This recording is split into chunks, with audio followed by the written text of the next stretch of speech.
Yep. Inside, I want to kill myself. We are on an 0-7 run over the last 2 days. After tonight was just complete bullshit. So that's how I'm going to start off this show. Horrible Sunday, 1-5. I don't even know what to tell you about that. I just don't want to do this anymore. I have never seen anything like this, man. With the slump continuing, 2 straight losses, not a good day at all. 0-4. I just have not had a good season, man. What kind of slump that I'm on? The slump continues. I've reached a new peak, actually. I'm gonna burn my Bruins hat, man. I don't know what is going on with the Bruins. March 8th, is that what it is? I don't even know. It's March 9th, I think. Who even knows, man? I don't know what day it is anymore. I don't even know what day it is anymore, man. Back with you after the worst day that I could possibly have. Back with you, as I always am. Until I die, at least.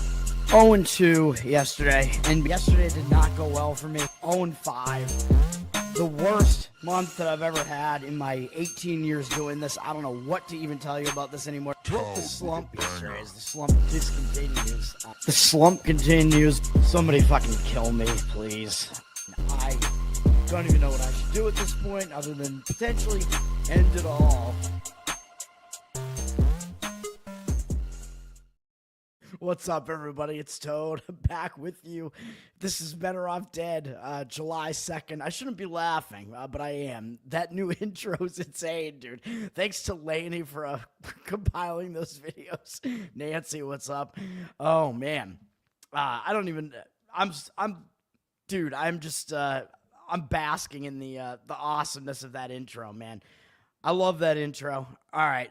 Yesterday on the show... 1-0 as I gave out a play on the Milwaukee Brewers, and we had a bunch of rain postponements yesterday, so I will get into that today. So that's going to be the same matchup, by the way, Brewers and Mets in the game 1 today. So I may just give out that same play again in that game because there seems to not be a reason not to. So basically we're going to wait on that one, but that one didn't happen yesterday. The one game that did happen was an easy win on the under in the Minnesota-Miami game. Twins-Marlins, that was an easy under, 2-0, I think was the final in that game, if I remember correctly. Both starting pitchers did well in that one, especially Edward Cabrera, so nailed that. Let's get into today, man. It's July 2nd, Wednesday. We're going to have a lot of baseball and nothing else, as we have no WNBA today, which, by the way, I forgot to mention the WNBA game yesterday. It was actually the Commissioner Cup final, the in-season tournament final. I forgot about that because it's so pointless, but that did mean that Indiana had a little bit more reason to show up in that game, even if Caitlin Clark did come back in that game. I didn't watch any of it. I didn't pay attention at all. Maybe Clark did come back, but I know that Indiana won the Commissioner Cup, so congratulations to them. Big win over the Minnesota Lynx for them, so Indiana might be a fade in their next game, and I don't know if they're playing tomorrow or not, but we'll look into that. Might be a good spot to fade them. All right, baseball here. This is gonna take a while, man. We got a lot of games today. Some in the afternoon because it is getaway day, so a lot of these teams are gonna have to travel after today. A's at Rays is the first game up at 12:10 p.m. Eastern. Rays are on the verge of getting swept here, I believe, because I think this is the last game of the series. I don't think they play tomorrow. Let me see. That is correct. So yesterday's game went 10 innings, so that's something to keep in mind here. As both bullpens saw a little bit extra usage yesterday, but especially on the A's side. And the A's bullpen somehow saved the game yesterday, and their bullpen is not good.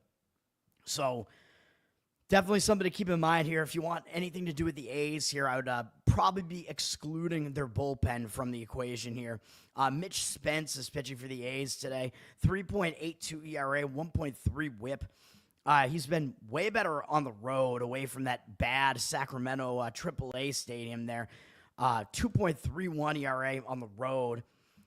So more pitcher-friendly environments on the road, I guess. He's done fairly well over the last month. In June, he did have a 20-7 strikeout walk ratio and 2.7 ERA, which is pretty good, although his walk number increased quite a bit in his last start, walking 4 guys, but it was against the Yankees. I mean, that is a good offense, and he still limited them to 2 earned runs. So he didn't even pitch that bad in that game, went 5 innings. He's been fairly consistent at least and not terrible. The Rays have not done well against him in the past. In 32 at-bats, 11 strikeouts, 1 walk, 188 average, 462 OPS. So I don't mind looking at Spence to maybe do okay in this game, but the one issue you got to keep in mind is this Tampa Bay stadium here, Steinbrenner Field, is a spring training stadium that is somewhat home run conducive as well. So it's similar to the Bronx, which is where Spence just played, I believe, right? Yeah, that's where he didn't do as well against the Yankees. So Spence, on the one hand, he's used to pitching in home run friendly parks like this at the A's and at the Yankees. But on the other hand, he does not do as well in those stadiums. So that is definitely something to keep in mind. So even though he's used to it, he doesn't do as well.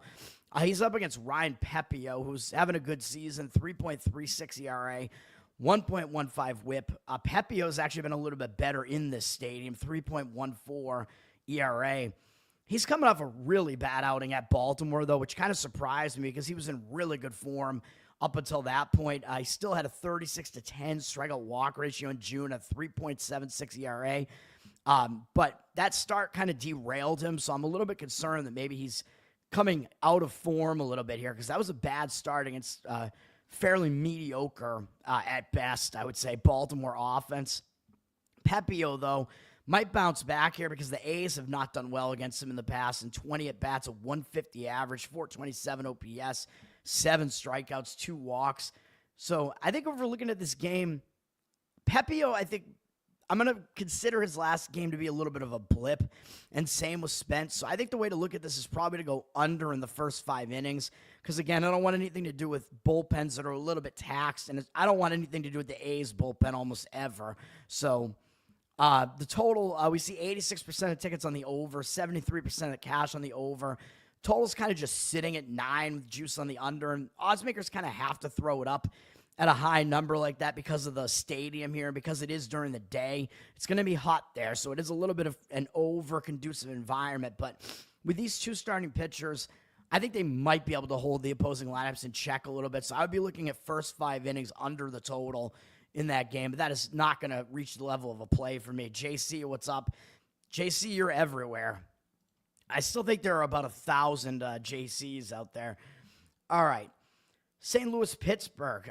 Pittsburgh, another win yesterday, man. Just finally, they got a win with Paul Skeens. I had mentioned yesterday they won 4 straight games, and their last loss was the game Paul Skeens started against Milwaukee. Skeens pitched yesterday, and they got a win behind him, even though he only lasted 5 innings.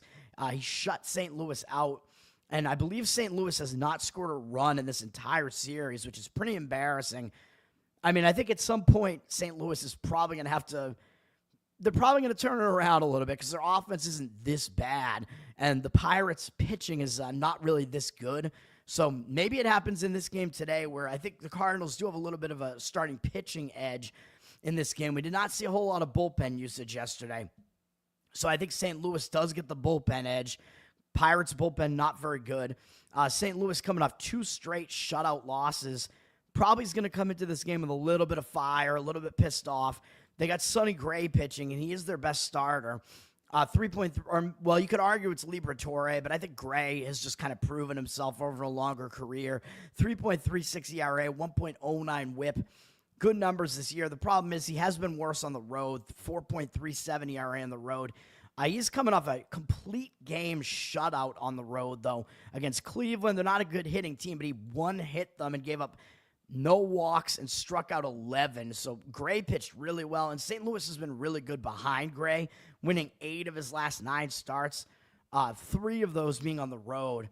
And they did lose his second to last start on the road against Milwaukee. But Pittsburgh is a much easier offense to face. And last time he faced Pittsburgh was at home, but he shut them out for 7 innings, 8 strikeouts, 1 walk, 2 hits allowed. So Gray, I believe he does match up pretty well against Pittsburgh. 119 at-bats against them, so even though they have a lot of familiarity with him, he has a 37-5 strikeout walk ratio against them. Very dominant, 227 average allowed and 645 OPS, so I am thinking Gray probably is in line for a good one here, even though I worry that after such a great performance last time out, he might regress a little bit, but he did not have a high pitch count. He did that whole thing with 89 pitches. So that's a good sign if you do like Gray. He did not overextend himself in that game. He threw about the normal amount of pitches that he throws, so that's a good sign. Mitch Keller is going to be pitching for Pittsburgh. He's not bad. 3.9 ERA, 1.22 whip. He's a little bit worse at home, though, with a 4.33 home ERA. Over the past month in June, he was pretty good. 21-6 strikeout walk ratio, 4.3 ERA, kind of mediocre, but he had one bad start against Houston, and then since then he hasn't allowed more than 3 earned runs in any of the 4 starts since then, including facing the Cubs and the Mets. So he has been pretty good recently. Against St. Louis, his numbers are kind of mediocre, and they do have a lot of familiarity with him. 179 at bats, 37-14 strikeout walk ratio, so that is too many walks. 268 average, 791 OPS.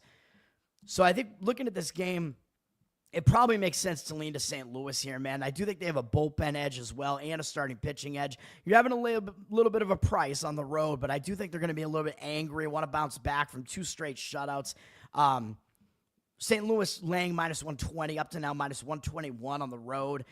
Public is all over them. The public still is not buying this recent Pittsburgh run. 86% of tickets and cash on St. Louis. But I still think St. Louis is really the only way that you can look in this game. Possibly an under. I mean, if you think Keller's going to do okay in this game, the total is low for a reason. It's sitting at 7.5. But some of the juice has actually gone towards the under as well here. The juice was originally on the over, and it's kind of moving towards the midpoint there, towards the under there. Although we see 64% of tickets on the under, but 87% of the cash on the under. Money looks like it's also on the under. I don't know if I would want to do anything with Pittsburgh's bullpen, though, even though they're not really unrested here. So maybe a first 5-inning under in this game. But if you do that, you have to probably go under 3.5. So you're really kind of pushing a little bit there. I still think St. Louis is probably the best way to look at this game. Money line St. Louis. Probably full game because I think they have the better bullpen and the more rested of the 2 bullpens is what I mean. JC is in 12 other chats right now. That makes sense. I don't know how many shows are on early in the morning. Probably Timeline Cleanse with David is probably on right now. Scott, what's up? Scoot. Yeah, that's right. I don't think I can get through all these comments, man. You guys are crazy. What's going on? I don't even know what these references are here, but all right. You guys are playing some game or something, going for a top score. I don't know what's going on here. The crown means a king, though. No, I do not bet NASCAR at all. I don't pay attention to it whatsoever. That is absolutely not something I'm going to get involved in. I already have way too much that I pay attention to. There's no way I'm going to do it. I don't think you can bet on a specific driver to crash, but I don't really know. You could bet against a specific driver to do well. Nate, what's up, man? Thanks for hanging out, everybody. Hi, everybody. All right. Next up is a doubleheader, which is San Diego and Philadelphia. Now, I handicapped yesterday. I was going to be Nick Pivetta against Christopher Sanchez, and I said I kind of leaned to Philadelphia yesterday, but I think it's going to set up a nice starting pitching matchup for us to attack in Game 2 now, where Christopher Sanchez is going to be pitching. He is not pitching in Game 1. Now this is going to be a doubleheader. I'm going to do both games of the doubleheader right now. Philadelphia did lose, or excuse me, they won the first game of this series, 4-0. So now we're in a situation where San Diego might be a little bit pissed because they're going to want to bounce back from getting shut out. A lot of times it doesn't make sense to look to a team that did get shut out the game before that, which gave me a little bit of hesitation on giving out Philadelphia as a play yesterday, even though I liked the pitching matchup. I kind of like Sanchez's matchup more, though, which I'll get to in a second, because he's not facing Pivetta now. I don't know what else I was going to say about this, but this is a doubleheader because the game got rained out yesterday. So this is the afternoon game, Game 1 here. Both bullpens are now a little bit more rested because they did not pitch yesterday. San Diego has the better of the 2 bullpens. So Philadelphia has been kind of coming along a little bit as we're looking at this now. Philadelphia, still bad, 4.51, but they were in this kind of almost upper echelon of the worst bullpens. They're still bad, but they're not as bad now. But San Diego is almost in elite bullpen territory still, as they're a top 5 bullpen right now over the course of the season. But Philadelphia's been a little bit better recently than their season has been, and San Diego's been a little bit worse recently than their season has been. Nick Pivetta, 3.36 ERA, 1.03 whip on the season. He's been worse away from San Diego, though, which is a nice pitcher-friendly park. On the road, he has a 4.5 ERA, which is certainly not as good. He's in decent form right now. At least just his last start was good with 10 strikeouts. He's kind of alternated good and bad starts over the last month. With every other start basically not even going 5 innings. One of them was against the Dodgers, so you might give him a pass for that. The other was against Kansas City, which is a lot more, that's a lot more unforgivable. Kansas City, not a good offense. He bounced back and dominated Washington. 7 shutout innings, 10 strikeouts, 3 hits, no walks. But overall in June, 4.71 ERA, but he did have a 30-6 strikeout walk ratio. So his peripherals were still pretty good, even though his ERA was high. But against Philadelphia, they're a good offense, and they do have good numbers against Pivetta and 69 at-bats, 275 average, 984 OPS, 19 strikeouts, 13 walks. That is too many walks. So Pivetta has struggled against Philadelphia, and he's going up against Mick Abel, who you have to be able to figure out what's gonna go on with Mick Abel, man, and hopefully at least he's not facing Matt Cain. That would be insane, right? If you guys remember Matt Cain long ago on the San Francisco Giants, he was good for a while. That would be crazy if it was Cain against Abel, man. You'd always have to go with Cain. But Mick Abel's a very young pitcher. He has been able to do pretty well. 3.47 ERA, 1.16 whip on the season. He's been worse at home, though. 4.85 ERA at home, but it's a small sample size. He's not really in good form, though, over his last few starts. He didn't do well against the Cubs or the Mets, although those are good offenses.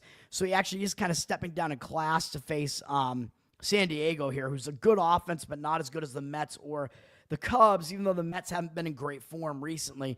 So Abel, very tough to gauge what we're going to get, man. In June, he had a 9-4 strikeout walk ratio, 4.67 ERA, not that great. And his last time he was scheduled to start was on his regular schedule there, and he didn't actually make the start against Atlanta. I don't know what happened in that start, but it looks like he took the mound because he was listed in the box score, and then he never actually threw a pitch. So I don't know exactly what happened with Abel there. So now he's not pitching on regular schedule. So you might worry about that a little bit, man, because pitchers are creatures of habit, so they like to pitch on schedule. But then, on the other hand, maybe he had some issue, and maybe that will give him a little bit of rest, and maybe that's the rest that he needs because he is a really young pitcher, so maybe the extra rest will help him. So I could see both arguments here, so it's a little bit tough to gauge what we're going to get out of Abel. Looking at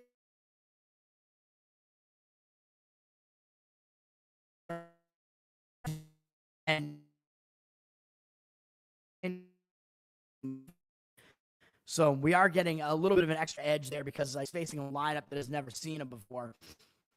So if you do Pittsburgh here, or excuse me, Philadelphia here, that's one thing to consider, that Abel at least has the advantage of the hitters not having seen him before. That is an advantage to a young pitcher when hitters have to kind of adjust and figure out what's going on with that opposing pitcher they haven't seen before. Sorry, I'm distracted. You guys are talking way too much in the chat here. I won't be able to get to everything in the chat, but I don't know what you guys are talking about with the crown. Somebody's going to be king, though, baby. All right. Detroit at Washington. Or no, wait. Let me talk about Game 2 of the doubleheader, excuse me, even though it's later in the day. Philadelphia and San Diego. Now, Christopher Sanchez is pitching in this game. He's going to be up against Dylan Cease now. And I'm actually going to fade Dylan Cease here, man. I'm going to give you Philadelphia in Game 2, first 5-inning money line, minus 130. So I'm going to say exclude the bullpens because Philadelphia has the worst of the two bullpens. We don't know what the bullpen usage is going to be in Game 1.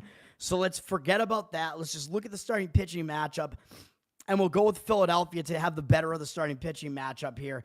Dylan Cease, not a guy that I wanted to fade a lot last year, but this year he has not been that good. 4.53 ERA and 1.32 whip. He is definitely struggling. On the road, he's been awful. 6.31 ERA. He has significant home road splits. He has a 2.76 home ERA in that pitcher-friendly ballpark there. And on the road, he's been awful. And he's been pretty bad recently, too. In the month of June, 39 to 15 strikeout walk ratio. So he had a really high strikeout rate, but a very high walk rate. He's walked at least 3 guys in 4 of the 5 outings over the month of June, and a 4.23 ERA in June. Not very good. Over the last couple of starts, he allowed 6 and 3 earned runs in 2 of the 3, and the only one he did somewhat well in was against Kansas City, a very weak offense, and he still walked 3 guys. So even when he's not allowing runs, he's actually putting a ton of guys on base. So there are a lot of concerns here with Dylan Cease right now. And in his last outing, it was at a pitcher-friendly park, at a hitter-friendly park in Cincinnati. Not a great offense in Cincinnati, and he had a lot of strikeouts, 8, but he allowed 5 hits, 2 home runs, 3 walks, 3 earned runs in 4 innings. He did not do well. So Cease not in good form right now, man. He has ceased to pitch. Well,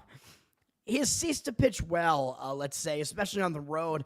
And the Phillies do some damage against him in 63 at bats. 254 average doesn't look that bad, but a 903 OPS is not good. 16 to 9 strikeout walk ratio is not good. Again, he's walked too many of them. He's given up 6 home runs to these hitters, although 3 of them are Max Kepler, who is only 6 for 25 off him, but 3 home runs, 3 walks against him. And Schwarber, 3 for 7 with 2 home runs, 3 walks. So if you want a player prop, hits plus runs plus RBIs, could look to Schwarber there because he does hit Cease well. And on the other hand, Christopher Sanchez is actually pitching quite well. 2.79 ERA, 1.16 whip. He is a little bit worse at home, but still 3.24 ERA is not bad. And he is in good form, unlike Cease. He had a 1.85 ERA in 5 June starts with a 33 to 6 strikeout walk ratio, walking nobody in 3 straight starts, going at least 6 innings in every one of those. And he allowed no more than 2 runs in any start over the month of June and hasn't allowed a home run in 4 straight starts. So Sanchez has been quite good, although he faced some weak offenses. Miami, Houston is mediocre. Pittsburgh, very weak. Toronto twice over that span. Toronto's okay. So, but I still think we got to say Sanchez is pitching well right now. And against San Diego, as I pointed out yesterday, he has good numbers in 43 at-bats, 13 to 1 strikeout walk ratio, 209 average and 599 OPS.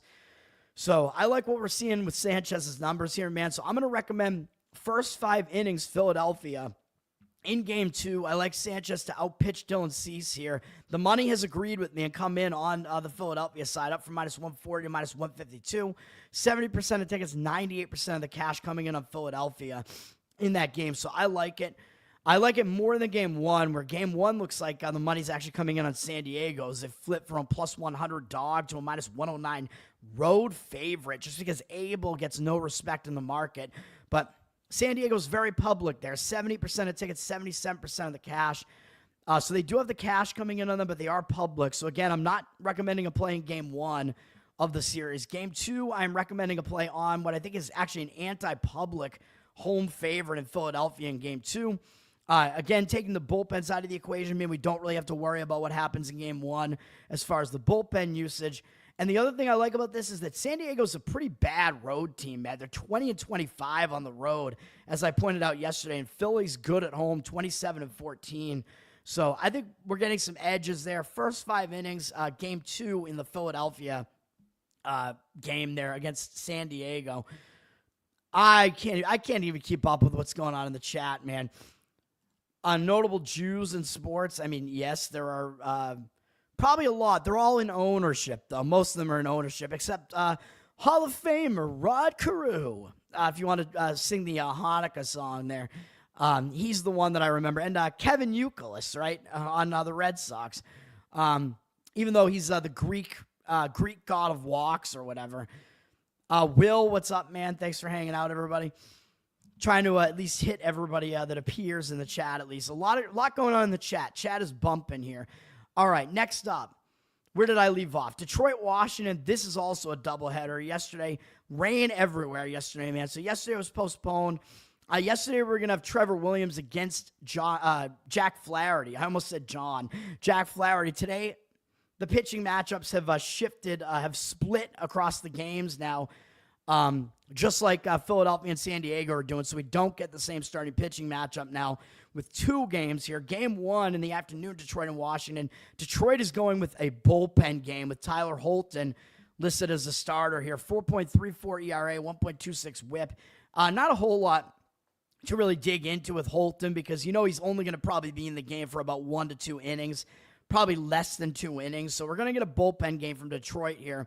Now, Detroit, of course, they're the team that does that the most right now with A.J. Hinch knowing how to manage bullpen games. Detroit has a good bullpen, and they rested yesterday, so it might not be the worst situation for Detroit going with a bullpen game. They're up against Trevor Williams, who I don't like him, as I pointed out yesterday. I mean, his numbers are terrible. 5.65 ERA, 1.47 whip. He's been bad both home and away. It doesn't even really matter.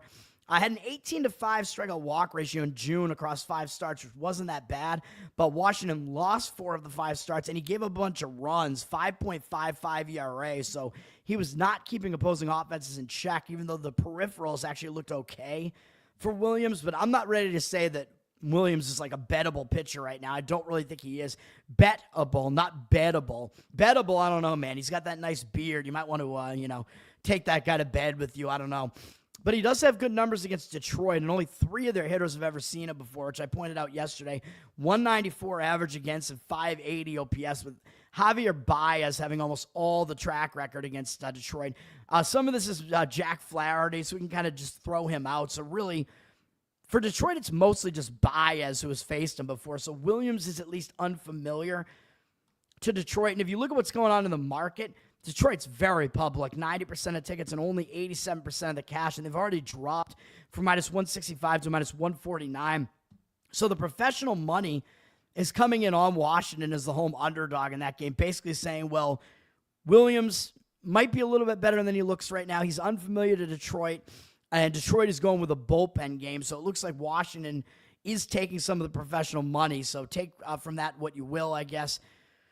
Thank you, Scott. Yeah, chat for the win, correct. I don't know I still have no idea what's going on. What game are you guys talking about? You're a disgrace? That's not true, Scott. Unless you're, I don't know, are you losing a game to a woman? Then if that's the case, then yes, you're a disgrace. Milwaukee at New York, Mets, let's go with it, man. I gave this play out yesterday, and now it's at a little bit of a better price, and we're going to go with it. This is game 1. Same pitching matchup as yesterday. Freddie Peralta against Clay Holmes. I'm going to go with Milwaukee here, man. Mets, I don't like what's going on with the Mets, man. Even though, yeah, they have an extra day to kind of think about this and bounce back from losing a bunch of games here. But again, as I pointed out yesterday, they have not been good since their Pride celebration, basically, which I think God is kind of smacking them down a little bit for being like sodomites and whatever. They had the worst of the Pride celebrations that we saw at least footage of, and they have been horrible pretty much since then, losing all but 3 games over that entire span. The Mets have completely fallen apart, yet they're still only 2 games behind Philadelphia. They're 2 games out of first place, although they were in first place prior to that. I'm not ready to say the Mets are going to bounce back in this game, though, man. I don't love this game for the Mets here. If we look at the market read here, I think that we're looking at I think the market is at least sort of indicating that it kind of agrees with us here. Let me see. Where are we looking here? Let me see. I'm looking at the other game here. Hold on. Milwaukee and yeah, here it is. So we have 70% of tickets and only 66% of the cash on the Mets here. Line has dropped from minus 130 to minus 122. So the money is moving against the Mets here towards Milwaukee, and I agree with that. The Mets are public. They're a home favorite here, and I think we get the advantage of the pitching matchup here. We're going to go full game on this because even though I know the Mets have the better bullpen here, which we're looking at here, the Mets have kind of tailed off, though. They're kind of down in the middle of the pack now, bullpen-wise, and Milwaukee's bullpen isn't that much worse anymore, even though their ERA is above 4, which isn't good. But there's kind of been this convergence here where these bullpens are not looking like they're that different at this point. So we'll go full game. Bullpens are rested here. Just like I said yesterday, we're looking a lot at the starting pitching matchup here. Freddie Peralta pitching. By the way, Milwaukee also has a better offense on the road, so we at least get that as well. But we get Milwaukee's best pitcher, or maybe second best pitcher now, as Mizurowski is probably their best, and he's pitching game 2 here.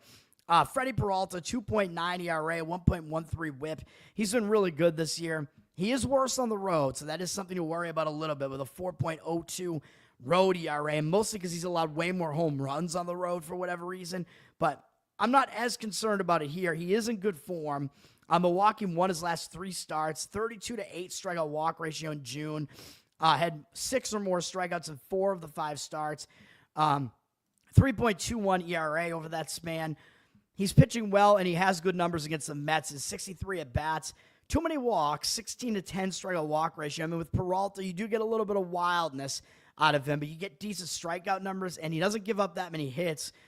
And to the Mets, he's held him to a 143 average and a 604 OPS, which is higher than you'd think with a 143 average allowed, but still not very high. So I like Peralta coming into this one against Clay Holmes, who has a 2.97 ERA, but his 1.24 whip is kind of telling you there's something not quite right about Holmes. His ERA is a little bit higher at home, 3.13 ERA at home. June, if you start looking at his June numbers, 2.93 ERA was good in 5 starts, but 19-12 strikeout walk ratio is kind of telling you there's something going on here, man. And his walk numbers have gone up over the last few starts. Granted, both of those worst starts were against Atlanta, so maybe Atlanta just has some sort of advantage against him. But still, he walked 10 guys over those last 2 outings. Over the last 3 outings, only went 5 innings at most in each of them. Walked at least 2 in each of the 3. So he has not been in good form over the last few starts. So I don't trust Holmes here as much as I trust Peralta.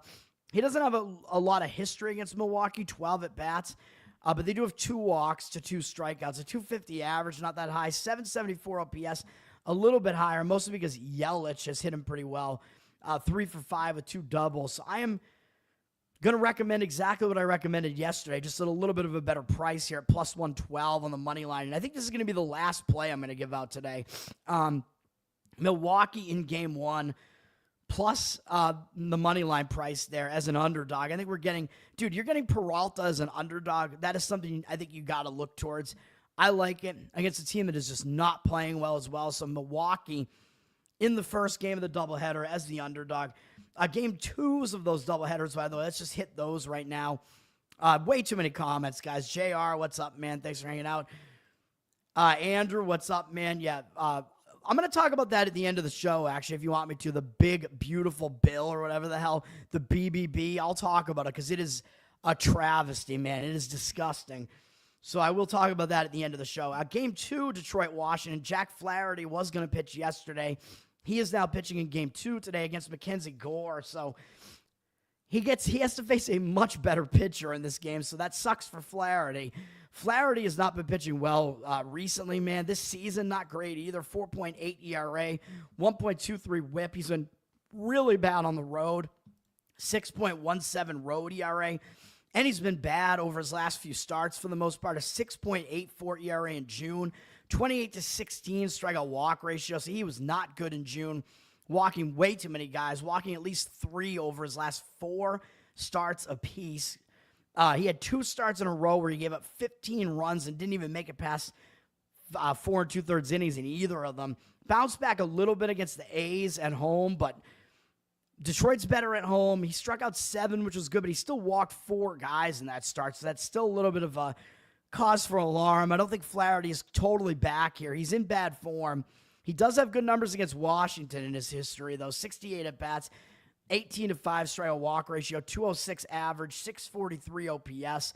So Flaherty has done well against Washington in the past, but you have to kind of line that up with him being in bad form. And I think him being in bad form, I think that kind of trumps his matchup numbers against Washington. It just becomes a situation where I don't quite want to get involved in the game. And then Mackenzie Gore on the other side has been pretty good, 3.09 ERA, a slightly high 1.2 whip. He's been really good at home, 2.27 home ERA.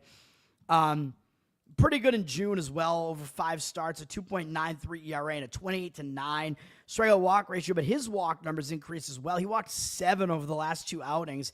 It was against the Dodgers and San Diego on the road, though, so a couple of pretty good offenses. But maybe he's not in great form either right now, Gore, and Washington has lost his last 4 starts, but he also barely got any run support in most of those games. So that's kind of a problem when you're a good pitcher and you don't have a good offense backing you. Detroit really has very little experience against Gore. So I think Gore does have the edge over Flaherty in this game. Detroit only has 2 hitters who have ever seen it before, and they're 2 for 6 off him lifetime with no extra base hits, 1 walk, 1 strikeout. So not a whole lot to read into there. When I looked at the money earlier, though, the money was actually coming in against Gore. As you see, Detroit has actually flipped from plus 104 to minus 108 here. They are public in both games. 74% of tickets, 87% of the cash on Detroit here in Game 2. I think part of the feeling is probably that, well, Detroit has a bullpen game going in Game 1, right? So that means Detroit's going to use a lot of their bullpen in Game 1. But then again, Washington has a really bad bullpen.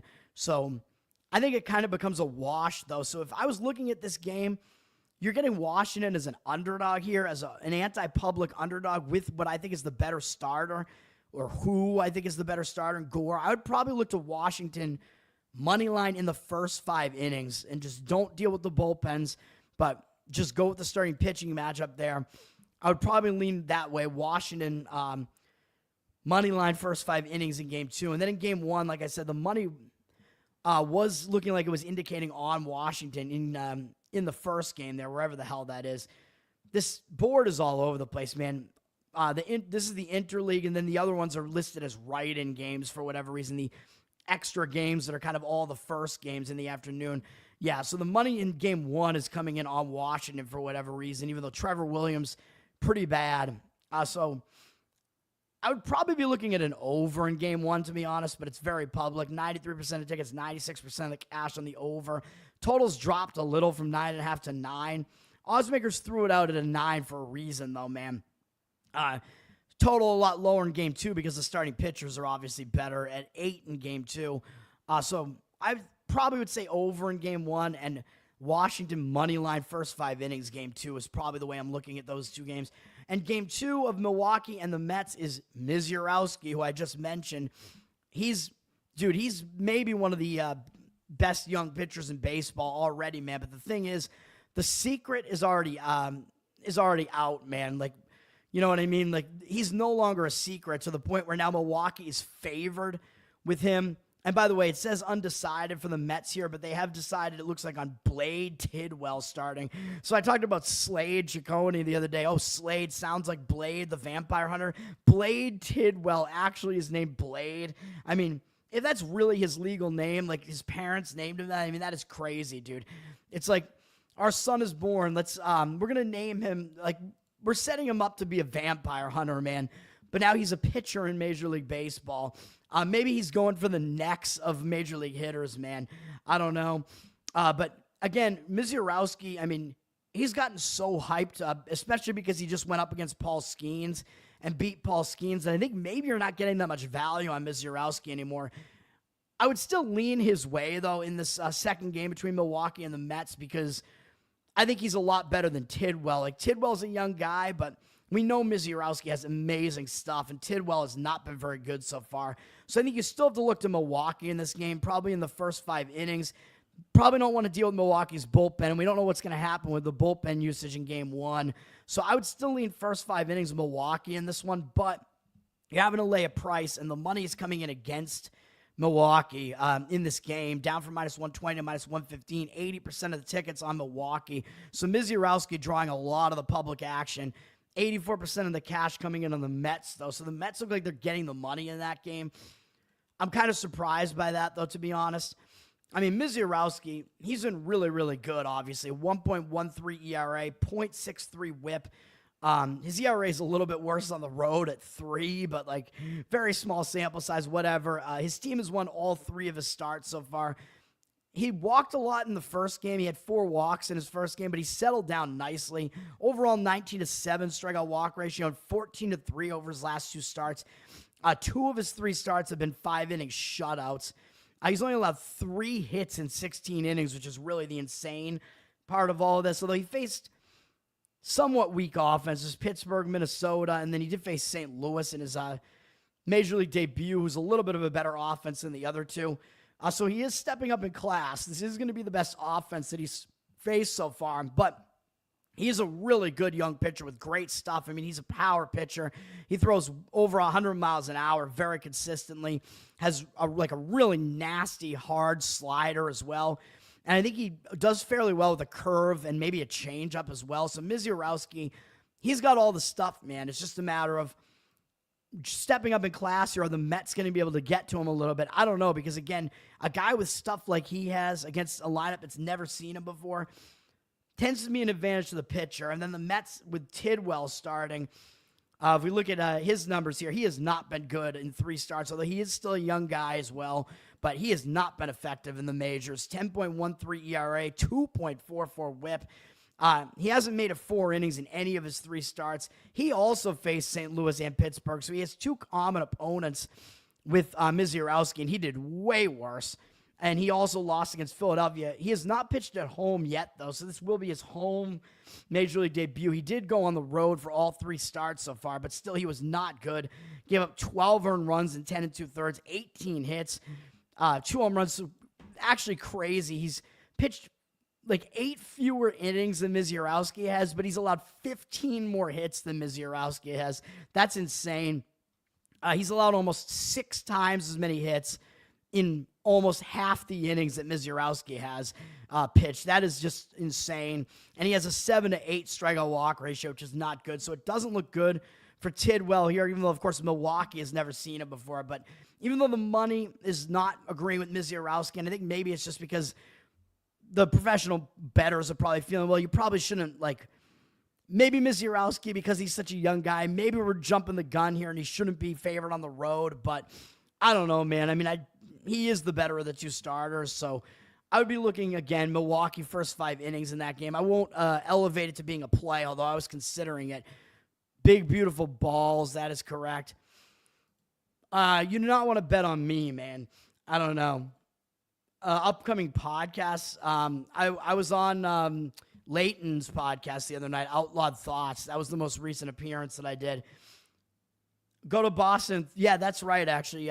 You can bet at the Encore and then run down and throw the tickets into the Boston Harbor. The problem is the tea party actually happened in the south part of the Boston Harbor, and the Encore is up on the north part of the harbor.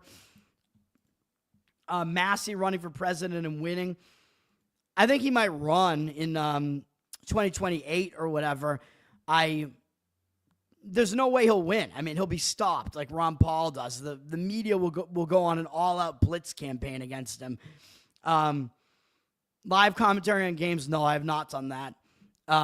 There's just too much for me to do, man. I do this in the morning. It takes a lot to do the show, so I have to do all this research. I'm spending hours on this, and it made sense when I was actually trying to win money, even though now I'm actually, as I point out, I'm not actually putting money on these games right now. Yeah, very zesty, Misiorowski. Yeah, start gambling, dude. You can take my my tips for what they're worth here. All right. Let me get to the rest of these games here, man. This is going to be way too long a video, though I'm through a lot of the games. I got through all the doubleheaders. All right. What games have I not talked about yet? Minnesota, Miami. This game was an under game yesterday. It was a game that I gave out on the show. That was the only game that actually took place yesterday I gave out on the show, and it was an easy under winner that I gave out for you. Both starting pitchers did well. Bullpens did not see a lot of usage yesterday.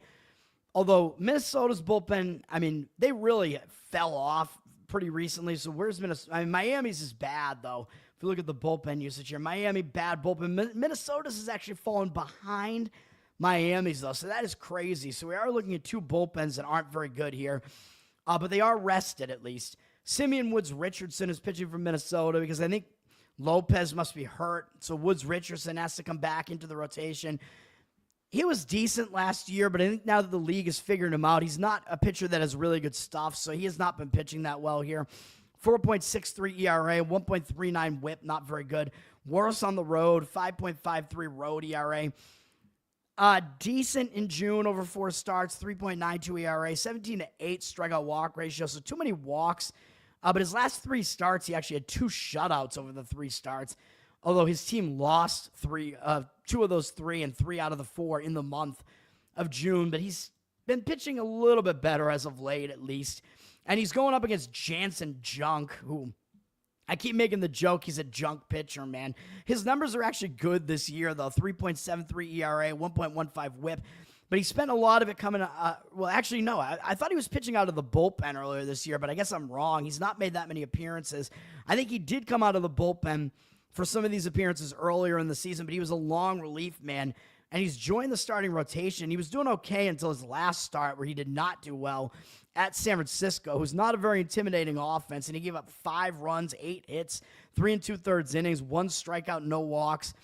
He didn't pitch well in that game, man, so I think junk is starting to show that he's junk again, although Minnesota has never seen him before, except Correa is 0 for 2 off him, so will junk have a little bit of an edge here because they haven't seen him before? I don't know.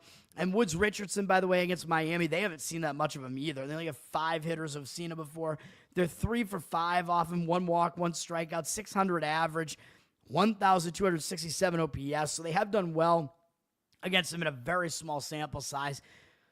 But both pitchers are fairly unfamiliar to the opposing hitters, so what do we want to do with this? I don't know. The money's coming in against Minnesota, though, so the market read, the most strong market read is saying Miami as a home underdog here, even though they won yesterday. 66% of tickets, 62% of the cash on Minnesota, so they're a public road favorite here, and they've dropped from -130 to -116, so the money is saying to take the shot on Miami here again. And Miami has been kind of hot recently, surprisingly. Excuse me. So I don't necessarily have much of a reason to disagree with that. I mean, as we saw, small sample size, but Woods Richardson hasn't done well when he's faced Miami in those few at-bats. Junk, at least, is less familiar to Minnesota and has done okay in those at-bats. So we'll see what happens. Yankees are at Toronto. Toronto blasted the Yankees yesterday. That was an afternoon game yesterday. Toronto with a 12-5 win. Toronto has won both games of the series so far. So on the one hand, you'd think, well, the Yankees are probably going to bounce back here. And the Yankees did use less of their bullpen yesterday, even though I think Toronto has the better bullpen. As you can see here, they are basically a top third bullpen. The Yankees are kind of middle of the pack. But I think it kind of evens out because Toronto used a lot of their bullpen yesterday. Will Warren is pitching for the Yankees here. He's been okay, 4.37 ERA, 1.32 whip. He's been worse on the road, though, 5.54 road ERA. He's been a good strikeout pitcher, but he's been worse on the road, and he's been walking too many guys. As you can see here, 2.86 ERA in June over 5 starts was good. The Yankees won 4 of those starts, but he faced Kansas City, Anaheim, Baltimore, A's. The only really good offense or decent offense he faced was the Red Sox over that span. He didn't do well in that game. 34-11 strikeout walk ratio. Had a really high strikeout rate, but a really high walk rate. So I am concerned. I mean, walking 6 guys over his last 2 starts is not good, despite having 13 strikeouts. So again, Warren, he's got good strikeout stuff, but he's wild. He's facing Toronto here. And against Toronto, Toronto's actually never seen him before, so maybe that will be a little bit of an advantage to Will. Maybe Will Warren here. Maybe this will warrant leaning towards the Yankees here. I don't know, man, because at least he has the advantage of not having been seen before by Toronto's hitters. But if you look at the market, Yankees very public, 79% of tickets, only 72% of the cash. So the money is coming in against the Yankees here. They're down from or up from -120 to -123. But the market read is saying you can't lay a price like that with the Yankees with Will Warren pitching on the road against a divisional foe who's not that bad. So I think that's basically why the money seems to be coming in against the Yankees here. Barrios is pitching for the Blue Jays here. He's been pretty good. 3.26 ERA, 1.21 whip. Home road splits are basically insignificant. He's been good lately with a 1.97 ERA in 5 starts in June. His team has won 5 of his last 6 starts. Had 1 bad start at Philadelphia in June, and they were a good hitting team, and his other 4 starts were all pretty good. 24-9 strikeout walk ratio over that span. Coming off a nice 7-inning shutout with 8 strikeouts against the Red Sox, but he does historically do well against the Red Sox, and he does not do as well against the Yankees in 144 career at-bats. He's given up 9 home runs, although 5 of them are to Judge. So, by the way, if you want player props, hits plus runs plus RBIs, Judge is 14 for 37 with 5 home runs, 2 doubles, 6 walks, 11 RBIs, and 7 strikeouts. So he really does thrash Barrios there. And LeMay, he was 9 for 27 with 3 doubles against him, but 9 strikeouts to 1 walk. Overall, 45 to 17 strikeout walk ratio is not good for Berríos against the Yankees. 285 average, 874 OPS. So to me, this does seem like the Yankees have the starting pitching edge, even though Warren overall has been a worse pitcher than Berríos. I think the matchup numbers kind of even that out. So I would probably be slightly leaning to the Yankees in this game, but the market read is completely against it, so I don't want to do that. Monetize. Well, I know I have to monetize. This show is on Spreaker, by the way, so you can go find go find me on audio, and if you just listen to me on audio, you will be making me some money at least, because I've put everything out through Spreaker. Justin, what's up, man? No, we should not be freeing R. Kelly. He belongs with P. Diddy, man. Everybody that has the like a single initial like that, and then a weird like second name like that. Well, thank you. The junk joke. I make that joke every time though. Junk jokes, whatever. To get monetized on this channel, I think I have to have 500 subscribers, and I'm at like 300 right now. So let's get everybody to subscribe, man, and then we can get some more money through that. I don't know what that means, but you mean to go on? I could go on Rumble as well, but I don't know. All right, Red Sox, Cincinnati here. Now, this is actually somewhat of a doubleheader as well, because actually yesterday's game got suspended. So if you did bet yesterday's game, it will complete today, and that bet will count. So the Red Sox had a 2-1 lead into the 4th inning yesterday, and they're going to finish this game in the afternoon today. So that's something to consider here, because that means there's going to be bullpen usage. The bullpens are going to have to come into that game, right? Because the starters who pitched yesterday will not come out again here. So you got to take that into account. That game is going to be resumed, and then they're going to play a night game after that.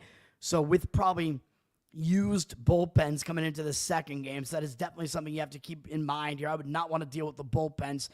Probably part of the reason why the total is kind of high in this game. Red Sox here. The return of Frank Ona to Fenway Park again. Nick Martinez is pitching this game for the Reds here, the night game. 4.12 ERA, 1.16 whip is pretty good, indicating his ERA maybe should be lower, but he hasn't been as good on the road. 4.82 road ERA. Is pitching well recently as far as having a 24 to 8 strikeout walk ratio in June. He actually made a bunch of appearances in June because he came out of the bullpen after he had a really bad start against Minnesota. They brought him out of the bullpen for a couple of outings, it looks like, and then they put him back in the starting rotation. So I don't know what they're doing with Martinez, but it does look like he is back getting a starter's workload again. But the thing you really have to worry about here, well, he did have a 5.52 ERA in the month of June, which isn't good, even though his strikeout walk ratio was good. He's coming off a great 8-inning, 1-hit performance against the Padres. Gave up 1 run, 6 strikeouts, 2 walks. The problem is he threw 112 pitches, man. And when you're going from the bullpen back into the starting rotation, and you throw 112 pitches, which is the most he's thrown maybe in his entire career, I think that's a little bit worrisome, man. I think he might do a bit worse in this game, man. And again, that was at home where he does pitch better as well. So I think coming off of that, I think they might have overextended Martinez. So I would worry about that a little bit. Against the Red Sox, does not have much history. They have 6 at-bats against them. Only a 167 average, 452 OPS. So not a whole lot to see there. 2 strikeouts, 1 walk. But Martinez, I definitely worry about him being, having just way overextended himself in the last game. He's up against Brian Bayo, though, who is also a concern. 3.41 ERA is pretty good, but a 1.44 whip is not good. He's been worse at home as well, 3.6 ERA, although that's not that bad. His ERA has been good all year. I honestly don't understand how Bayo keeps getting away with this, other than the fact that he is a ground ball pitcher. So, again, he's one of those guys where he gets out of these jams where he puts way too many guys on base because he induces a lot of ground balls. So that's been saving him, basically. In the month of June, he had a 2.87 ERA, but he had a bad 23 to 10 strikeout walk ratio. That is way too many walks yet again. Even though he didn't allow more than 3 earned runs in any start, he actually started going deeper into games finally, going at least 6 innings in all 5 of those starts. But the Red Sox lost 4 out of the 5 starts. Bayo actually stopped getting a lot of run support. He was getting a lot of run support, and that kind of just completely stopped, which is kind of crazy. So Bayo has actually been pitching a little bit better, but I still don't trust him. He's thrown way too many pitches out of the zone. He's walking too many guys. Against the Reds, they have 30 at-bats against him, and they have a 300 average against him and a 923 OPS, so that is not good. Even though the 8-1 strikeout walk ratio is pretty good, Bayo has not done that well against the Reds. So this game I'm leaning over in the full game here that the Red Sox have against the Reds, and if the bullpens get used a lot in that suspended game, the resumed game, it's going to be even worse. Total sitting at 9.5, although it looks like some of the juice on the over has gone away. Red Sox are up for -118 and -130. It looks like the Red Sox might not have Bayo pitching here as well, because now they're listed as having an undecided pitcher, so I don't know what's happening with the Red Sox here. But if it's somebody other than Bayo who's also bad, I mean, which is likely the case if it's anybody pretty much, then you might want to be looking towards the over still in this game. But if it's going to be somebody like Kyle Harrison or something, you might have to like re-handicap this man because he's been in the National League. Got to look at what his numbers are against Cincinnati, but I don't really know what's going to happen here, man. Red Sox got those guys in that trade. Harrison's been pitching in AAA. Jordan Hicks actually finally pitched yesterday in a relief role, and he actually looked pretty good. So hopefully he becomes good for the Red Sox. It looks like they're using him as a late inning reliever. Yeah, I said ground ball pitcher, but yes. All right. And let's go to, we got to finish this off, man. A lot of people in the chat, which I do appreciate. Anaheim at Atlanta. Man, Atlanta lost yesterday 4-0. So, again, Atlanta might be a little bit pissed. They might want to bounce back from that and play a little bit better after getting shut out yesterday. Of course, Anaheim has a terrible bullpen. Neither bullpen is that good, and Anaheim used a little bit more of theirs yesterday. Shockingly, Tyler Anderson shut out Atlanta yesterday. That is not something I expected. So probably both bullpens, you don't really want to put any stock into the bullpens coming into this one. We do have Kikuchi pitching for the Angels here, and he's been okay. 2.79 ERA, very good.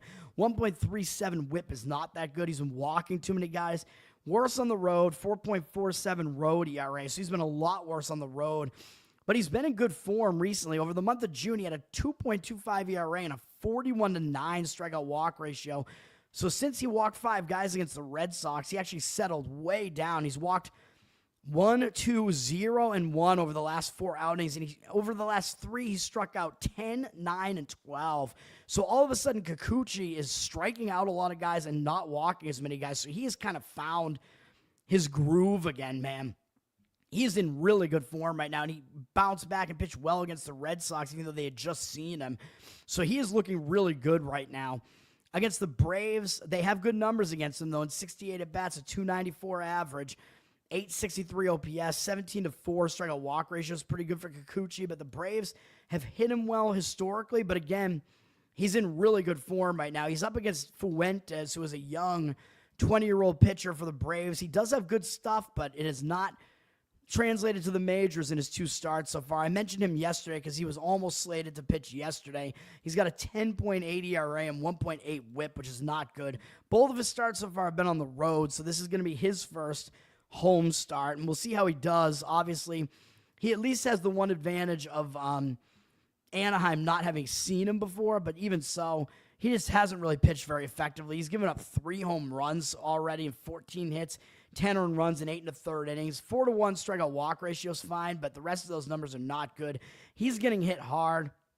I don't think we could trust Fuentes, even though Anaheim is due to regress, man. I mean, the thing about this is that Atlanta's not as bad as their record looks, and Anaheim is worse than their record looks, man. Anaheim has a really bad run differential, and Atlanta's run differential is not that bad this year, so their records are very misleading so far. Atlanta, though, in this game, they're down from -140 to -120. 70% of tickets, 59% of the cash. So Atlanta's public, and the money is saying to fade Atlanta here. And I don't really disagree with it. I mean, Kikuchi is in way better form right now, so maybe first 5 inning Anaheim makes sense just to go with Kikuchi and avoid that horrible Anaheim bullpen.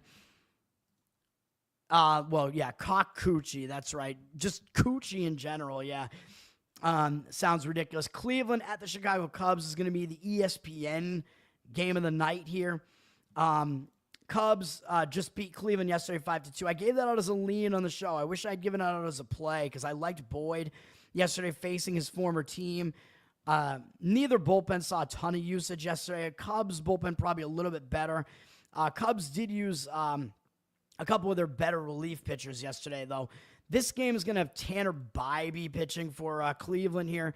He's starting to pitch really well again, though. He's definitely Cleveland's best starter. 3.9 ERA, 1.18 whip.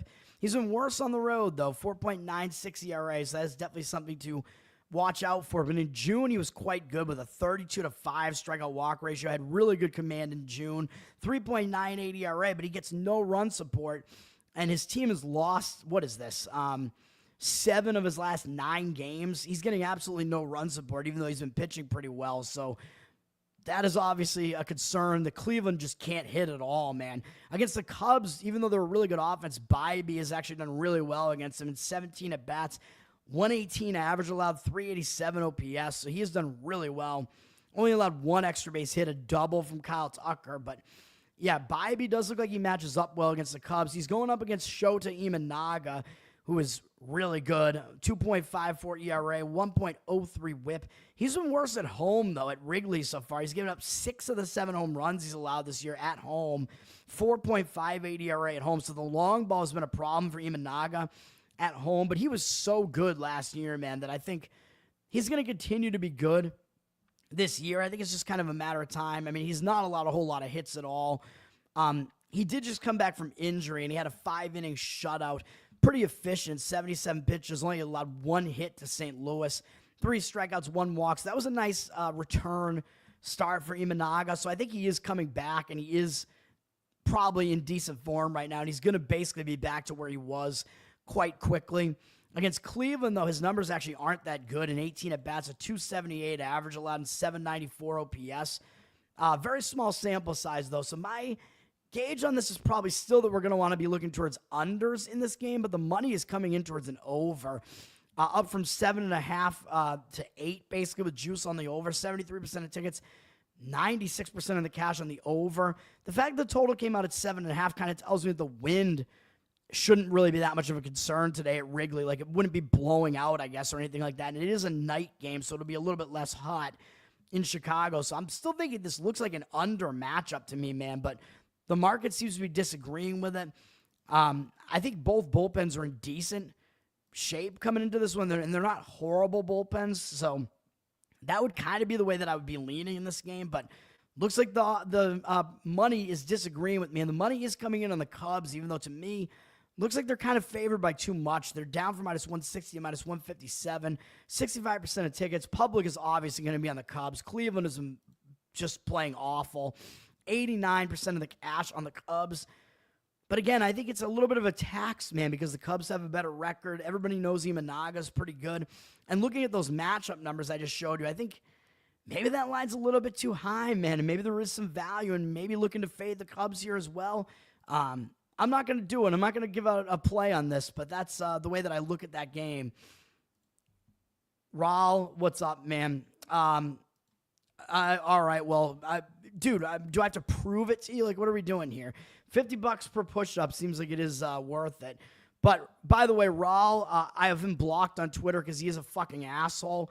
All he does is just harass pretty much everybody. He's a schizo fucking idiot, and all he does is just reply with bullshit on every post. With nothing productive at all. So, Raul, fuck you, man. All right, Baltimore, Texas. Texas won yesterday 10-2 after losing 10-6 in the first game. So some very disparate results in the first two. I gave out Texas as a lean on the show yesterday, and DeGrom didn't let us down. He didn't let anybody down. DeGrom was really good in the game yesterday. Orioles used a lot of their bullpen yesterday, too, so we have a more rested bullpen on the side of the Rangers, and the other way, better bullpen. So Texas definitely has a bullpen edge here. Sugano is pitching for Baltimore here, and he's starting to not pitch that well. He was pitching well earlier in the season, I think, when hitters had not really figured him out yet. Now they're starting to figure him out a little bit, and he's not doing as well. 4.06 ERA, 1.25 whip, not that great. He's been better on the road, though, 3.22 ERA, and he is facing a weak Texas offense here. Toronto's won 4 of his last 5 starts, even though he had a 6.2 ERA in June. Really started pitching poorly. 17-8 strikeout walk ratio wasn't good either. Gave up way too many hits, which is really the problem, because the reason why he was doing so well earlier in the season is he wasn't giving up that many hits. But now he is, and he's given up way too many home runs. 17 home runs, including 6 in June. So the long ball has been a huge problem for him. So that is definitely an issue, even though he was getting a ton of run support in June, helping him out there. I don't know if what Sugano is doing is sustainable, but Texas has never seen him before, and they are a weak offense, so Sugano might actually do okay in this game. Just have the upper hand just because he's facing an offense that hasn't seen him before. He's up against Eovaldi, who's having a really good season, 1.87 ERA, 0.87 whip. He had a bad start last time out against Seattle, but maybe we give him a little bit of a pass for that because he was coming back from a month off due to injury. So he was kind of working his way back. So he's a veteran pitcher, so I'm expecting he's going to be back in form at some point. I mean, he was too good early in the season. I'm not sure that he's going to do that for the rest of the season, but I think he's going to be better than this 3-inning, 3-run performance we saw against Seattle. 2 walks, 2 strikeouts. So I think Eovaldi will start pitching better. Against Baltimore, he has decent numbers in 94 at-bats. He has a really crazy 29-0 strikeout walk ratio against him. So Eovaldi, definitely very good at commanding his pitches. 255 average and 670 OPS against for Baltimore there. So Eovaldi does look like, I think he's going to do well here. So to me, this game looks like it's an early under. I would not want anything to do with Baltimore's bullpen here, man. So that's kind of the way that I look at this game. I kind of think both starting pitchers will do okay here. Although, again, we see 67% of tickets, 86% of the cash on the over. Money kind of coming in on the over at over 8. I don't really agree with that. And again, I would look under early in the game, first 5 innings, and don't do anything with Baltimore's bullpen. Texas full game, I think, makes sense as well, because I think Eovaldi should do better than he did in his last start. He's got good matchup numbers. He's really, really good.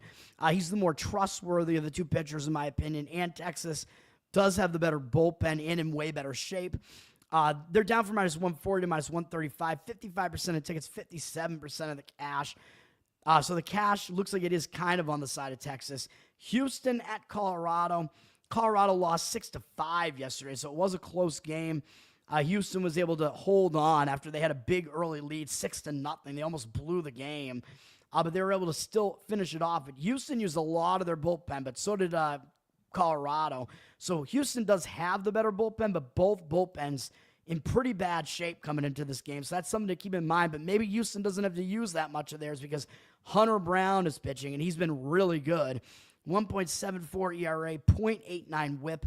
He's been a little bit worse on the road, 2.36, and you got to worry about how is he going to react to pitching in Coors Field, which, of course, is a very difficult park to pitch in. But Colorado's offense does suck, and Brown is not like an extreme fly ball pitcher.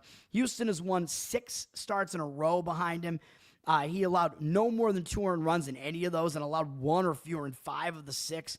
1.19 ERA in June, 39-12 strikeout walk ratio. He had a lot of walks in his first 2 starts in June, 9 walks in those 2 starts. But since then, he's settled down, only walked 3 over the last 3 starts. Meanwhile, posting 25 strikeouts over those 3. So Brown obviously is back in form, pitching really well right now. Colorado actually has mediocre numbers against him in 28 at-bats.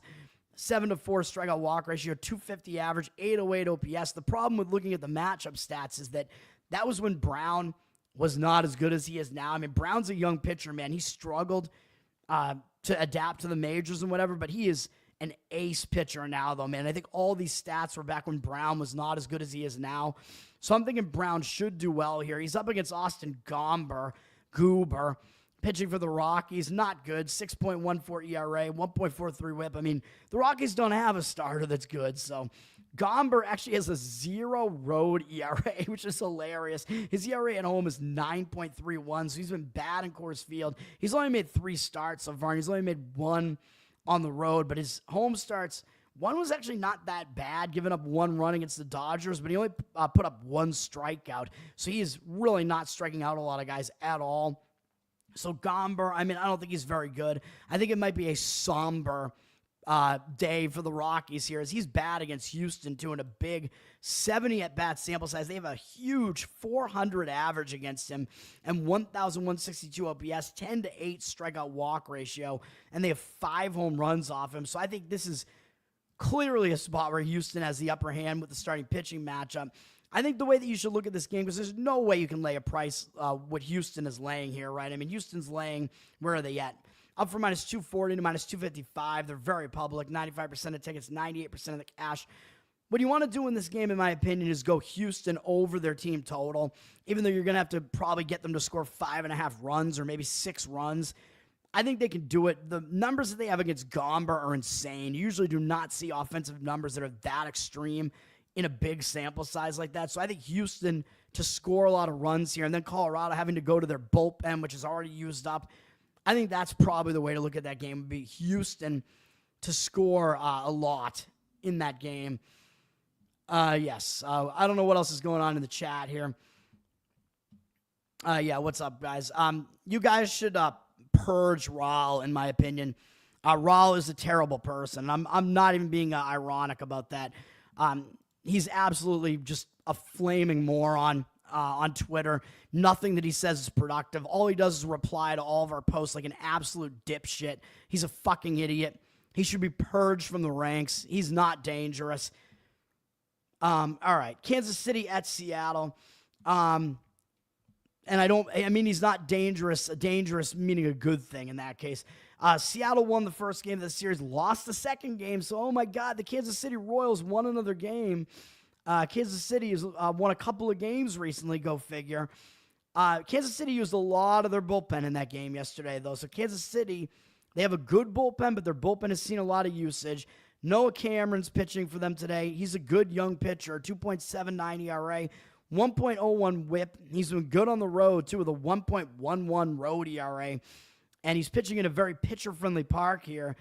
Problem is, Kansas City's given him no run support, and they've lost his last 5 starts, but he actually hasn't been good. Over his last 2 starts, he started to regress with 6 walks to 6 strikeouts, going 5 1/3 and 4 innings apiece in each of them, giving up 2 earned runs and 5 earned runs. Although maybe we give him a little bit of a pass for that last game because it was against the Dodgers. They are a really good offense. And his other really bad start was against the Yankees, also a really good offense. So against the weaker offenses, he has been good. So maybe he will do okay against Seattle, though Seattle's offense has been fairly good recently. But Cameron might have an edge against him because he's never been seen before by Seattle. So maybe you look towards Cameron to do okay here, but he's been a lot worse in his last couple of starts, man. So he is not in great form right now. So I do worry about that. He's facing Logan Gilbert, who has a 3.55 ERA, 0.92 whip for Seattle. He's obviously been way better at home because that's his thing. That's the thing with a lot of Seattle's pitchers. 2.35 home ERA. Since he came back from injury, he's made 3 starts, and he's been pretty good. Well, I don't know. 23-2 strikeout walk ratio is really good. So that's what I was looking at. Like, oh, he's definitely back. His command is really good, but he did allow 4 earned runs in each of his last 2 starts. But he allowed 4 home runs over that span, so the long ball really kind of did him in. I'm going to consider that to be more of a fluke. Those games were both on the road. I don't think that's going to happen in Seattle, where it's a much more pitcher-friendly park. And his strikeout walk numbers do tell you his command is there, even though his ERA was 5.87 ERA in the month of June. I think he is pitching well based on his peripherals. Kansas City hits him well, though, so that is a concern. In 64 at-bats, 16-8 strikeout walk ratio, 281 average, 948 OPS. This is a game that's hard to get a read on, man, to be honest. I kind of like Noah Cameron in the starting pitching matchup just because he's less familiar and Gilbert's matchup numbers aren't that good. We do see 79% of tickets, only 72% of the cash on Seattle. They're up from minus 165 to minus 175. So I think at least you're getting Noah Cameron, who is a pretty capable starting pitcher, at a big underdog price there. But again, it's also factoring in the fact that Kansas City can't hit. I'd probably be looking maybe first 5 innings, taking a shot on Kansas City in a money line underdog price, and that might be the way to look. And the odds makers are telling you low scoring as they threw the total out at 7, and it's flipped from juice to the over to juice on the under. 59% of tickets and 56% of the cash on the over. But again, I worry about the under in this game with a really tight number there at 7 because, again, Cameron not in good form right now. I mean, you could argue that Gilbert isn't in great form right now. Gilbert's matchup numbers aren't that good, and Kansas City's bullpen is a little bit tired, so I would worry about that. I think probably Kansas City, huge underdog prices early on in the game might make sense as a way to look. San Francisco at Arizona. Arizona won the first 2 games of the series as Arizona has bounced back, and San Francisco continues to really struggle. They've actually been really bad since the Devers trade, and Devers is not hitting, which makes me feel pretty good as a Red Sox fan. Neither team used a lot of their bullpen yesterday. Zach Gallen actually finally had a really good game for once. But both bullpens are in good shape here, but Arizona's bullpen obviously is the worst of the two. San Francisco has a really good bullpen. Arizona has a not good bullpen, but I think Arizona has the better starting pitcher here. I don't really trust Landon Raup. His 3.43 ERA looks pretty good here for the Giants, but a 1.44 whip is not good. He's been way worse on the road, too. 4.56 road ERA, and all 7 home runs that he's given up have been on the road. And he's in a hitter-friendly park here in Chase Field, so he might not do well in this start. He had a 3.2 ERA in June, which looks good in 5 starts, but he had a really bad 18-14 strikeout walk ratio. That is a terrible ratio, walking at least 2 in every outing. So Raup has these crazy breaking pitches, but he is not commanding them well. And his numbers against Arizona, small sample size, but they're not good. In 9 at-bats, 333 average, 733 OPS. So I do think Arizona should be able to hit Raup here.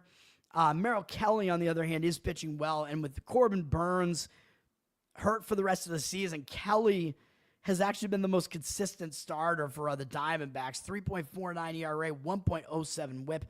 A little bit better at home as well, 3.31 home ERA. Good in the month of June as well, 36-8 strikeout walk ratio with 7 strikeouts in 4 straight starts and 8 in the game before that. So he's actually been really pretty consistent as well. 2.79 ERA in June. Merrill Kelly has been pretty good, man. Up against the Giants, they do have a large sample size of 146 at-bats off him. Some kind of conflicting numbers here. 34-9 strikeout walk ratio is really good. 240 average is good, but a 756 OPS is a little bit high. But I still kind of err towards Merrill Kelly is pretty good against San Francisco. He's just allowed too many home runs, 8 home runs and 9 walks. But 3 of the home runs and 5 walks are all Yaz doing that damage to him. And Yaz still hasn't even hit him that well, 9 for 43. So I do think Merrill Kelly should do well in this game. I think Kelly has the upper hand in the starting pitching matchup, but I do not want anything to do with Arizona's bullpen. So I think I would probably lean to Arizona first 5 innings would probably be the way to look at this. They're up from minus 133 to minus 142. 55% of tickets, 63% of the cash coming in on Arizona. So the money agreeing with Arizona there. And then to finish it off, White Sox and Dodgers. I mean, Dodgers got the win yesterday with Yamamoto on the mound. Not surprisingly, Yamamoto, nice bounce back start, really nice start. Shane Smith, unfortunately, because I like him and he's a Boston guy there. He has struggled recently, so that's not great to see. Dodgers, really good offense, though. And in this game, you're getting a bullpen game from the White Sox as Brandon Eisert is listed as the starter. His numbers aren't even good. 4.33 ERA, 1.33 whip. But looking at what he's been doing, he's been pitching basically 1 inning consistently for the most part when he's been out there. So you're probably going to get 1 to 2 innings from him, probably fewer than 2 innings. So it's going to be a White Sox bullpen game here, which looks really ugly because their bullpen's not good, and they're going up against Kershaw, who is starting to pitch well again. He's returning to form, man. 3.03 ERA, 1.19 whip, 2.28 ERA in 5 starts in June. The Dodgers won all 5 of those starts, and he had a 23-7 strikeout walk ratio. And his first start wasn't even very good against the Mets, and since then he's gone 5 innings or more in all 4 of the remaining 4 starts there and allowed 2 or fewer earned runs in all of them, walked 2 or fewer in all of them, so he is returning to form quite nicely. Facing a bad White Sox offense, although they've actually been good against Kershaw, even though only 5 of them have seen him before. In 70 at-bats, they've actually had a 286 average, 810 OPS off him, so they've actually hit him pretty well. Slater has 3 home runs off of Kershaw there, but overall, I mean, 16-4 strikeout walk ratio is not that bad. Overall, I still expect Kershaw to do fairly well in this game, but there's no way that you can lay minus 320. Dodgers up from minus 300 to minus 320, 95% of tickets, 99% of the cash. I'd probably be looking maybe Dodgers over their team total again in this one just to blast the White Sox pitching here. Although it looks like Sean Burke is now listed as a starter for the White Sox. So probably, it looks like maybe Isert was going to be the opener, but now actually let's take a look. It's going to be Sean Burke, but I assume the Dodgers have never seen Burke before because he's also a hometown guy from Boston or from the Boston area. He's a young guy. Where's Burke at? Here he is. But he hasn't been pitching well. 4.22 ERA, 1.42 whip, 5.82 ERA on the road. That is bad. Hasn't been that great recently. Well, 23-6 strikeout walk ratio in June is not that bad. 4.29 ERA, mediocre, but I still think he's probably going to get lit up by a pretty good Dodgers offense, even though the Dodgers haven't seen him before. I still probably would say if you have to play this game, Dodgers over the team total is probably still the way to look in that game, and that's going to do it, man. The two plays I gave out are Milwaukee Brewers underdog price in game one, which is a carryover from yesterday. I gave it out as a play yesterday, and it's still the same pitching matchup. And Philadelphia Phillies in game two in the first 5 innings at minus 130. And those are going to be the two plays I'm going to give out there. Robin, what's up? Thanks for hanging out. Yeah, more teams named the Sox. There are some in like minor leagues and stuff. No idea. Thank you, Scott. All right, now I want to get this done and get this video up, especially because we do have afternoon games here. Well, the video is going to be up so people can see it live, but I got to get it out on audio as well. Yeah, I'm going to talk about the BBB really quick here, the Big Beautiful Bill. So the Senate version of the Big Beautiful Bill. So as we saw, gambling Twitter was going crazy. I'm going to try to explain this. Yesterday, the Senate slipped this portion into the bill, which is like people are going to look at this and people that don't know what they're talking about and don't know anything about the betting industry are going to think that it is just kind of a meaningless thing, but it is not at all. It is a horrific addition to this bill. And you can find gamblers that have explained this on Twitter as well. If you want to look at those guys, because I'm a little bit more retarded than they are. So I might not explain it as well as they do, and hopefully this thing doesn't pass, but I don't know, man, because if it gets to Trump's desk, he is going to pass it because it's the big, beautiful bill. It's the biggest. It's the most beautiful. Everything in here is beautiful, people. It's all beautiful. We're going to pass this bill. No, the bill is horrible, and this is one of the worst parts of this bill. So this is what the Senate added. Okay, so I'm going to try to use numbers that kind of make this easier to explain and kind of make sense here. Now, the way that gambling has worked since it's been legal, which really has only been the case for the last couple of years, and it's not in every state. It's a state by state, which it should still just be state by state, man. States should just be like, no, fuck you, we're going to reject this. So the way gambling has worked is you kind of report it in a couple of different ways where you get taxed on your winnings as if it's income. Okay, that makes sense. So, okay, cool. So there are still guys who are going to want to not get taxed, and they're going to still go. There are offshore books, which is, illegal technically, but guys that are not in Vegas and whatever, not in a place where you could legally gamble before a couple of years ago, were doing that anyway, betting at the offshore books. I'm not saying anything about what I was doing myself, although maybe, but the offshore books were a thing. But now the government has kind of cracked down on the offshore books too, 5 dimes. You can't even use it anymore in the U.S. and whatever, and they won't cater to any U.S. customers anymore. So even if you VPN into their website, you're not even allowed to bet with them anymore.